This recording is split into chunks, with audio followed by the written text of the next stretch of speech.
join us now is Leon Cook, founder of the Atticus Partners, join us in Baku, Azerbaijan. Good to have you, sir. Now, as the forum wraps up, what do you think will be remembered as the defining outcome of this year's forum? Good morning. I think there's a few things. Number one is the largest ever forum, so the sheer number of international participants was quite interesting from nearly 60 countries. On the opening day of the forum, the president did a 2.5-hour Q&A with all of the journalists attending, which is quite unprecedented. There were no restrictions, anything could be asked.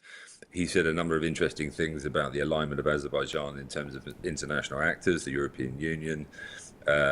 He made a very poignant statement with regards to the Council of Europe. There are obviously issues there that are outstanding and that they needed to be rectified.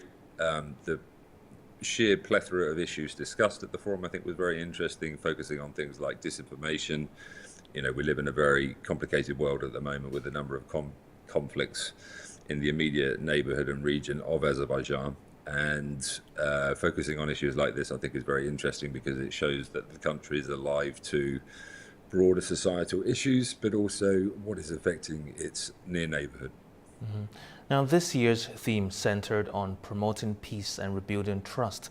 How relevant is that message in today's international environment? It's incredibly relevant. I mean, if you think about the long-standing relationship with Azerbaijan and its immediate neighbor to the north, Russia, we're entering into the 5th year of a conflict with Ukraine.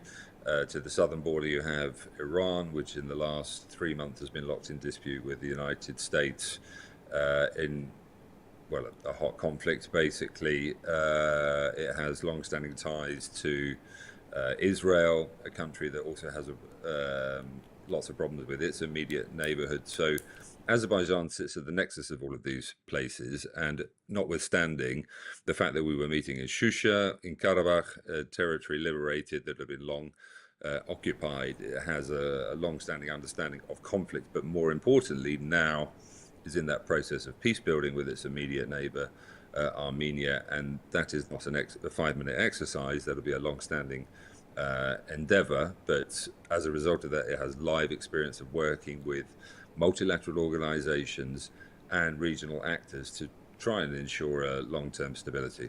Mm-hmm. Now, beyond the formal sessions, what do forums like this contribute to international dialogue about the ongoing conflicts around the region?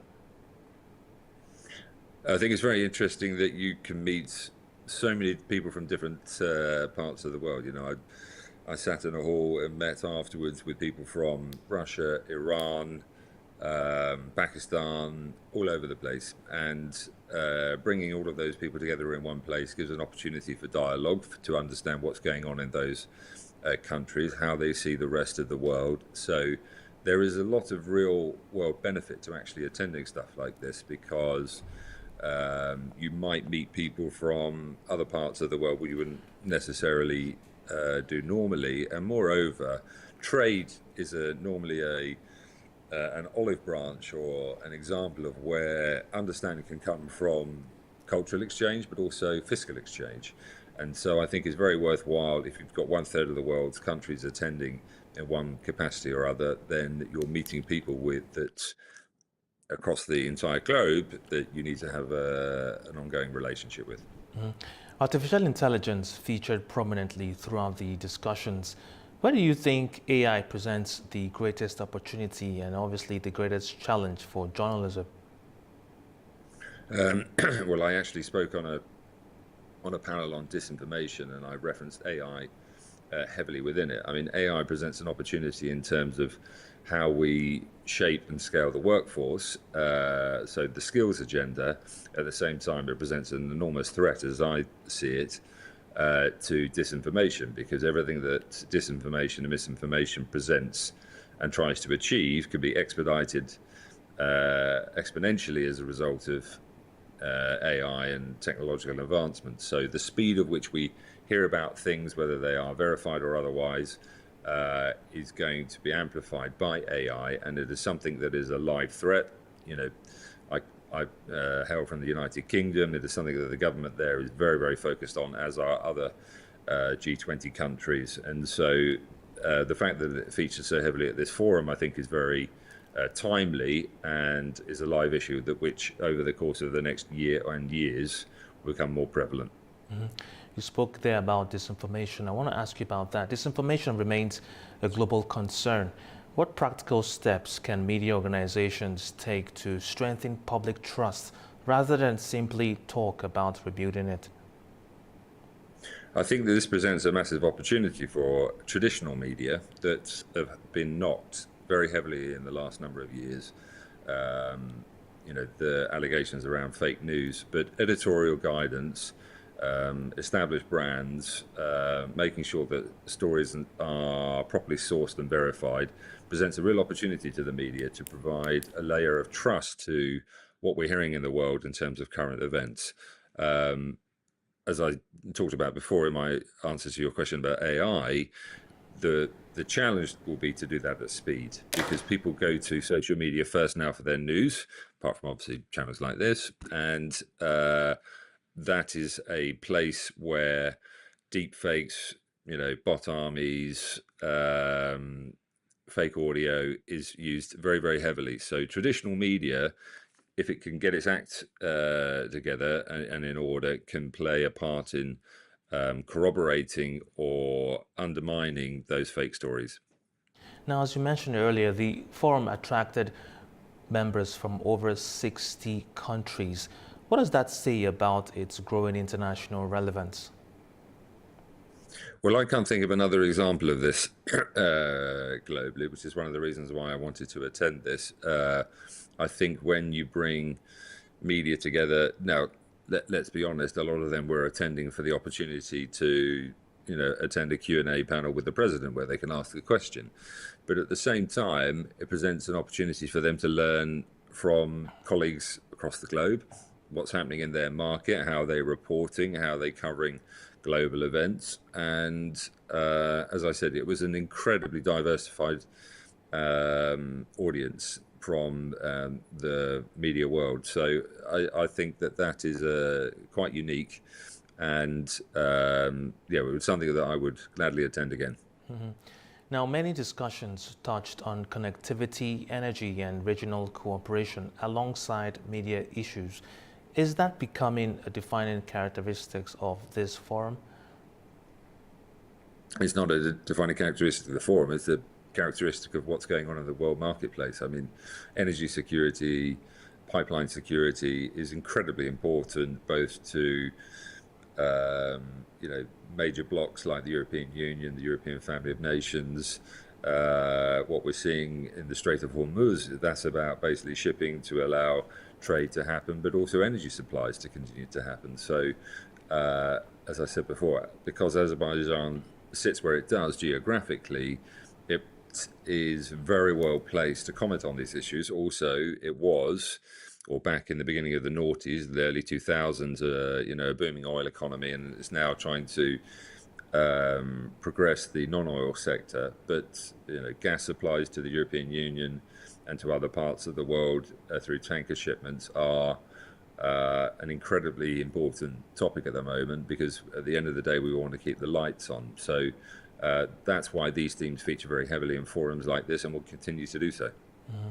Now, do you, in your opinion, do events like this influence international thinking over time, or is it their greatest value the relationships they build? I think it's definitely about the relationships that are built at these things. I mean, I've met a number of people that I will absolutely keep in touch with going forward. But if you didn't have this sort of event, then there might be, parts of the global media audience that wouldn't necessarily cover Azerbaijan, for example, or would choose to do so. So bringing everyone together is very, very helpful. But I think it's about repetition. It's about continue to engage with the media and social media community, building an understanding there, and allowing them to see a part of the world and or this country that previously was occupied and not available to them. So I think that's incredibly valuable. The amount of people that I spoke to said, well, this is my first time here, is evidence of a genuine interest in both the forum and this part of the world. Mm-hmm.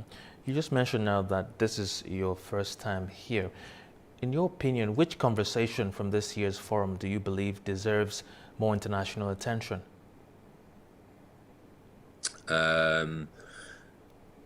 Well, what I think warrants international attention is the comments of the president with regard to ongoing efforts for rapprochement with Armenia. I think that is something that needs continual focus.